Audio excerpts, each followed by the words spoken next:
T'as l'eau à la bouche, hein. Oui. Et on va évoquer l'actu des Bleus pour démarrer cette planète mondiale. Vous dire que les remplaçants de France-Sénégal, y compris ceux qui sont entrés en jeu, je pense à Bradley Barcola ou encore Ryan Cherki, ont participé hier à une opposition à 11 contre 11 au centre d'entraînement de l'université de Berkeley face aux jeunes de l'académie de New England Revolution, un club de MLS de Boston. 2 fois 30 minutes, 0-0 à la fin. Super. Durant cette opposition, Malo Gusto, lui, est resté au sol après un contact involontaire reçu sur le pied de la part de Lucas Digne. Pas d'inquiétude à son sujet, selon le staff des Bleus. Un entraînement est programmé aujourd'hui à 17h, heure locale, 23h, heure française. J'aime pas voir ça. Mais ça va, c'est un petit coup reçu sur le pied, ça devrait aller pour Malo Gusto. Tant qu'on parle de lui, mon Pierrot, contre l'Irak, j'ai envie de le voir sur le terrain. Parce que j'aime son activité, j'aime ce qu'il propose offensivement et puis même défensivement, ça reste un très bon latéral. Et j'ai aussi envie de voir autre chose que Jules Pourquoi Koundé. t'aimes pas les centres de Jules Koundé? Ils ne sentent pas beaucoup. Non mais bon, on peut pas comparer les deux. Moi, je suis assez d'accord avec toi. Je trouve que c'est un joueur qui est pas sous-coté, mais qu'on ne juge pas à sa juste valeur. Il a beaucoup progressé défensivement, mais je trouve qu'il a un volume qui est incroyable sur un côté. Il a une qualité de pied qui, pour moi, est pas loin d'être le deuxième après Olysée. Remarquable tireur de coups francs, les centres, j'en parle même pas. Et je pense que quand tu joues contre un bloc bas. Non, mais même contre un Malo Gusto au lieu d'un Jules Koundé, quand tu es excentré gauche et que tu as ces deux joueurs-là en face, enfin l'un de ces deux joueurs-là en face de toi, tu te dis que si tu es attaquant, tu vas peut-être passer plus de temps à attaquer si tu as Koundé en face de toi que si tu as Malo Gusto. Il va falloir que tu fasses quand même un peu de 15-15 et venir défendre. Donc le rapport de force à mettre en place dans une équipe, quand tu as Malo Gusto qui est arrière droit, je pense qu'il est plus compliqué pour l'adversaire. Pierre, qui va récupérer les centres? Mais c'est pas la question, on parle de Malo Gusto là. Bah oui, mais tu me dis qu'il centre très bien, que c'est un super pied droit, la dernière fois qui va nous offrir des possibilités. Je te demande qui va Malo récupérer Gusto les est centres rentré et qu'il a laissé passer son ballon, qu'il a centré, qui a marqué? Tu te rappelles? Mais je te demande qui va récupérer les centres, c'est tout ce que je te demande. Les gens qui vont devant le but. Ça peut être Kylian Mbappé, très bien. Désiré Doué. Mais je vais pas te dire Zidane. Merci. Il n'est pas obligé de centrer dans les airs, il peut centrer en retrait. C'est tout ce que je voulais T'as savoir. pas le droit de centrer au sol dans le foot, en fait. Mais je te pose une question, Tu veux car c'est toi le spécialiste football. Dis-nous ce que tu penses. Tu veux quoi? En ayant Kylian Mbappé en pointe, j'ai du mal à me dire qu'il va mettre des centres de la tête comme pourrait le faire un neuf type Harry Kane ou type Alors on est plus en Giroud, 1992, quelqu'un les d'autre, centres c'est pas que en l'air maintenant. Après il n'y a pas de problème. Il apprend On le peut football. centrer au sol. Mais c'est pour ça que je te pose des questions très gentiment, Pierre. Est-ce que tu partages un peu la vie de Pierrot, Malo Gusto? Est-ce qu'on valorise assez le potentiel qu'il a? Tout à l'heure, tu disais que tu n'as pas envie d'aller jusqu'à dire sous-côté. Moi, je trouve que oui, il est sous-côté pour le coup. Je trouve que... Et surtout, en fait, il serait sous-côté si Jules Koundé était au top de sa forme. Je dirais non, non, il n'est pas sous-côté. Sauf que là, pour le coup, Jules Koundé, il montre des fragilités à certains points sur le terrain. Donc oui, quand tu as un Malo Gusto qui est, là, pas maintenant, mais qui est censé être au top de sa forme et qui...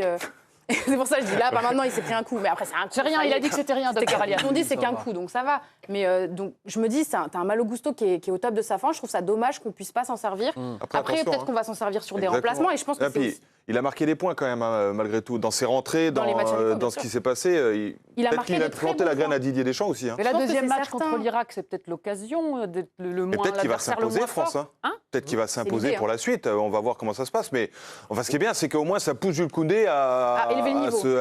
Exactement, à élever son niveau. La concurrence est bonne. Donc, on a un choix de riche en vrai. T'en as un qui potentiellement peut apporter des centres offensifs. Et quand tu as envie de jouer un peu plus défensif, Jules Koundé apporte peut-être un peu plus de garantie. Et encore que. On va rester dans l'actu des Bleus pour vous dire qu'hier, avant cette opposition, les Bleus ont respecté 1 minute de silence juste pour rendre hommage à Éric Roy, l'entraîneur de Brest, décédé hier à l'âge de 58 ans. Le technicien se battait depuis 3 ans et demi contre un cancer du pancréas. Rappelons qu'Éric Roy, c'est un ancien joueur passé par Lyon ou encore Marseille. Il avait atteint la finale de la Coupe de l'UEFA en 99 avec l'OM. Il s'était reconverti quand même à tout faire à Nice, son club de cœur, où il a commencé à coacher. Après un passage remarqué à Lens, en tant que directeur sportif, il avait rejoint Brest en janvier 2023 pour coacher l'équipe. 3e en 2024. Il a permis aux Bretons de découvrir la Ligue des Champions. Et il faisait la une aujourd'hui. Éric Roy, c'est le journal L'équipe qui a fait sa une pour parler du départ départ du King, son surnom. Jérôme Alonso, notre consultant sur la chaîne, faisait partie du cercle très fermé de ceux qui savaient le mal qui rongeait Éric Roy. Et malgré la peine et la douleur de la perte de son grand frère de cœur, Jérôme a rendu hommage à son ami rencontré il y a 40 ans au centre de formation de Nice. C'était hier dans l'équipe du soir. Alors, le destin a fait qu'on ait eu la chance de jouer un an ensemble à l'OM. C'était pas prévu au programme, mais c'était bien sympa. Et puis après, le golf nous a rapprochés, les vacances, la vie, quoi. Et puis voilà, donc non, c'est pas un coéquipier, c'est pas un ami, c'est un grand frère que j'ai perdu aujourd'hui. Un souvenir, là, des 3 dernières années, c'est la dignité dont il a fait preuve, le courage.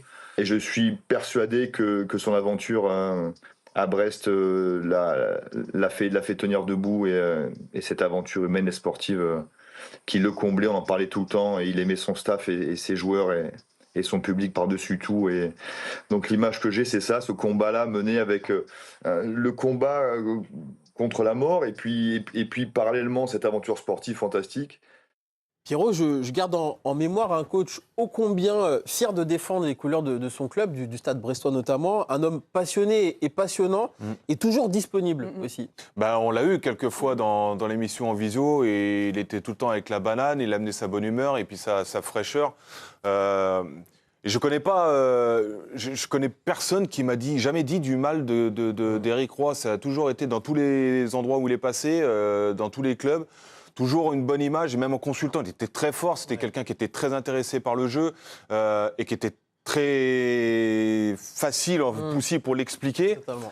Donc, je pense que sa dernière année à Brest, enfin ses 2 dernières années à Brest, du coup, ont été incroyables. Et je pense que c'est ces valeurs humaines qu'il venait chercher dans ces moments-là. Et je trouve que ça correspond, c'est un club et une aventure qui correspond complètement à l'homme qu'il était. Éric Roy, rappelons aussi que c'était un super milieu de terrain qui a joué à Marseille, à Lyon, une superbe frappe de balle. Bref, classe aussi. Ouais, très très classe. Toute l'équipe adresse ses plus sincères condoléances à ses proches et à sa famille. Toujours concernant l'actu des Bleus, après 10 jours en vase clos, les joueurs de l'équipe de France ont disposé hier soir d'une soirée libre pour retrouver leur famille et proches. Oui, pour la plupart sont basés à New York. Les joueurs étaient priés de revenir dormir à l'hôtel quand même. Ce n'est pas dans l'habitude du sélectionneur d'octroyer des soirées libres durant la phase de poule. Didier Deschamps, il a prévu d'accorder une journée libre après le 3e match de poule contre la Norvège le 26 juin. Mais Hugo, c'est vrai que c'est important de pouvoir couper pendant un mondial et de pouvoir se ressourcer avec ses proches. Ouais, je pense que c'est très important. Je pense que C'est tôt quand même. Non, en fait, moi je vais parler d'un point de vue rugby. Je pense que nous, on avait beaucoup d'étrangers et ils t'expliquaient que les familles venaient avec eux en tournée, que les enfants venaient avec eux, qu'ils avaient une chambre avec les enfants, que les enfants venaient sur le bord du terrain à la fin de l'entraînement et que ça te permettait d'à la fois d'être redevable, on va dire, du coach et de te dire, durant la séance d'entraînement, c'est à 250%, mais en même temps, à côté, on sait qu'on a un cadre de vie qui nous permet de retrouver une forme de confort quotidien, on va dire, de la famille. Et je crois que c'est très important parce qu'on ne se rend pas compte, malgré tout ce qu'on peut dire, t'es pas copain avec 25 mecs ou avec 30 mecs. Bien sûr, c'est normal. Tu passes pas que du bon temps avec tous tes coéquipiers. Tu es en concurrence avec certains, il y en a d'autres que tu n'apprécies pas. Et c'est pas tout le temps, voilà, c'est pas tout le temps de belles choses. Et je crois que c'est important aussi de pouvoir évacuer un peu ce stress en discutant avec ta famille, en dormant avec tes enfants. Voilà, je trouve que c'est très bien. Et il faut continuer dans ce sens-là, tout en sachant qu'il faut avoir une exigence sur le terrain qui est à son maximum. Une compétition longue, car on l'espère longue pour les Bleus, elle ne joue pas que sur le tactique, elle se joue aussi sur le mental. Et pour le coup, ce genre de possibilité pour les sportifs, je pense que ça leur permet de garder une cohérence, un équilibre psychologique. Et c'est hyper important. Et on parlait tout à l'heure, tu disais tout à l'heure, est-ce que c'est pas trop tôt ? Il y a cet effet avec la concentration qui est comme un entonnoir. Et plus tu forces les joueurs à se concentrer très tôt dans la compétition, plus ça va être dur de tenir cette concentration le plus longtemps possible. Et donc, le fait de pouvoir leur permettre de sortir comme ça, un petit peu, entre guillemets, sortir de la compétition, ça leur permet de très vite, derrière aussi, de se reconcentrer, je pense. Mais il a affaire, je pense, et il est au courant, à des joueurs et des gens qui sont concernés par ce qui est en train de se passer avec le mondial. Ils sont préparés. Et je pense aussi qu'il a aussi en tête ce qui s'était passé pendant l'Euro 2021 où il ne pouvait pas sortir, ils étaient en vase clos total. Et le drame que ça a produit, en fait, dans des compétitions comme ça. Enfin, être bien mentalement, je n'ai pas envie de mettre Vincent Kompany où il amène l'enceinte et tout ça, mais en fait, ça fait partie du cadre quand on est comme ça, enfermé pendant peut-être un mois. T'es obligé en fait de laisser des soupapes pour que les mecs soient concentrés à 200% pendant le moment du terrain. Non, mais sinon, C'est lié à la victoire ou pas? tu Genre, pètes s'il y les avait eu plombs. des Non, défaites ou non, match je pense nul, pas. Je pense Non, mais pas. puis aussi, le fait qu'on le veuille ou non, aux États-Unis, ils peuvent se balader tranquilles. Tu vois ce que je veux dire? Oui, aussi, ouais. Dans d'autres pays, ça aurait été Kylian peut-être. Mbappé. Écoute, Lionel Messi, il va au Publix à Miami, personne ne se retourne. Ah bon? Je te le dis. Donc, faut arrêter de croire. J'aime vraiment pas le foot. Hein. Mais non, mais Bah, ou alors ils n'ont pas la télé. Mais non, mais ce que je veux te dire, c'est qu'ils peuvent quand même se balader d'une manière générale dans les grandes villes, tranquillement, sans être embêtés, sans être harponnés comme des animaux de foire. Et c'est aussi bien pour eux de pouvoir évacuer ça, de se balader. On va jouer maintenant au jeu des 7 différences. Ah Oui. Non, j'adore En fait- ce jeu. Bon, en fait, il y en a un peu moins que ça, mais regardez ces deux Bon, ça photos. sera que des 5 alors. Regardez ces deux photos. D'un côté, vous allez avoir João Neves, qui a été élu hier MVP du match Alors. contre la République démocratique du Congo. Et de l'autre, à gauche, nous avons Michael Olise, MVP contre le Sénégal. Le fond, c'est pas le même. Le fond n'est pas le même, ok, très bien. Mais la coupe n'est pas Et la coupe, non plus, la c'est marque, pas c'est la même. La marque. La couleur du maillot. Non, mais c'est la marque couleur qui est du maillot, tournée. d'accord. C'est la marque de la boisson qui est tournée. Oh là là, Très bien, Hugo. Hugo. Effectivement, Michael Olise a posé sur un fond neutre et retourné le trophée pour ne pas faire apparaître la marque de bière la marque. qui sponsorise le trophée de MVP. Pendant la Coupe du Monde, les lauréats du trophée d'homme du match ont désormais la possibilité de choisir le décor pour recevoir le trophée. Et les Bleus ont opté pour un fond neutre sans référence à la boisson alcoolisée. En interne, de nombreux internationaux ne souhaitent pas être associés à certaines catégories de partenaires commerciaux, notamment lorsqu'il s'agit de marques d'alcool. Et mon Pierrot, c'est en droite lignée avec ce que les Exactement. Bleus, avec ce que Kylian Mbappé notamment véhicule sur le droit d'image avec la Fédération française de foot. Exactement, ça s'appelle de la cohérence et je trouve que sur du long terme, c'est bien que ce soit eux qui prennent l'initiative de faire ça et c'est assez dramatique que ce soit pas la Fédé qui le fasse. Donc je suis très Mais content. si tu veux, c'est que la marque d'alcool, en l'occurrence, elle paye. En fait. Mais grave, c'est ça Donc que je la Fédé, comprends pas. donc la Fédé, elle est contente de recevoir de l'argent Oui, quand mais même c'est tous ton les Oui, mois. mais image c'est de bien le marque. problème, c'est ce Tu que je vois. t'explique. Donc c'est aussi marrant de Bah, toujours critiquer, mais d'ouvrir Il a écouté ce que j'ai les dit ou pas poches Pas et de totalement. prendre l'oseille quand même. T'as pas écouté ce que j'ai dit en fait. Bah si, tu dis que la fédération, etc. Mais moi, je suis d'accord je sur le fond. t'explique que sur le fond, Le monsieur te raconte. j'aime bien que ce soit le joueur qui prenne l'initiative de ne pas accepter justement de montrer son mécontentement. La fédération doit faire en sorte que les joueurs se représentent par rapport aux sponsors qui rentrent. Si le sponsor correspond à l'inverse et au contraire de ce que le joueur veut faire dégager, c'est quand même problématique. Moi, je pense que c'est plus élégant et même plus valeureux dans le temps de peut-être moins prendre d'argent, mais d'être plus exemplaire. Non, mais ça, pour c'est un la autre sujet. jeunesse. Ça, c'est un autre sujet. Ben Pierre. non, c'est ça que je suis Mais en train de non. dire. Oui, mais Après, sauf toi, tu pars qu'aujourd'hui, sur un sujet que j'ai pas raconté du mais tout. sauf qu'aujourd'hui, ils prennent le chèque de la marque et ils la montrent pas. Eh C'est ben, aussi un petit peu. Bah, à mon avis, c'est pas normal, hein. Dans le contrat, tu dois voir vois le ce que je logo. veux dire, Si c'est on aussi. voit pas Le le contrat, il est logo. avec la FIFA, pas avec la Fédération française. Oui, mais il y a des sommes qui sont reversées quand même. Oui, non j'entends, Oui, on mais- est Eh ben, dans ce cas-là, il verse plus et puis c'est Ah, tout. voilà, non mais ça, ok, Moi, ça me deal. pose zéro problème, Ah, moi. deal. Et je pense qu'il y préfère aura ça pas que tout le qu'avoir monde une soit, ligne mais que éditoriale tout le monde qui soit très d'accord, claire. mais que tout le monde soit d'accord avec ça. Mais là, la problématique, c'est que C'est tout. les Moi, je joueurs... suis d'accord avec toi, mais que tout le monde soit d'accord avec ça, Pierre. Je te dis, Hugo, juste que c'est dommage que ce soit les joueurs qui prennent cette initiative et pas la Fédé. C'est tout. Mais c'est la contradiction du sport moderne. Mais parce que la fédération voit les les- sponsors.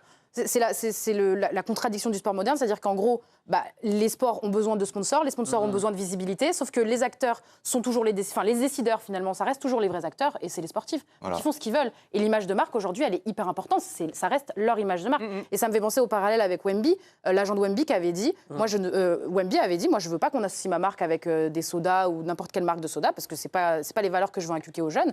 Ça reste son image. Et aujourd'hui, les sportifs sont pas simplement des sportifs. Mais c'est surtout que la valeur de Olysée ou la valeur du joueur ou la valeur du sportif sera toujours plus importante maintenant à l'heure sûr. actuelle qu'une marque qui va le dire. Attends, je te paye 2 millions, 3 millions.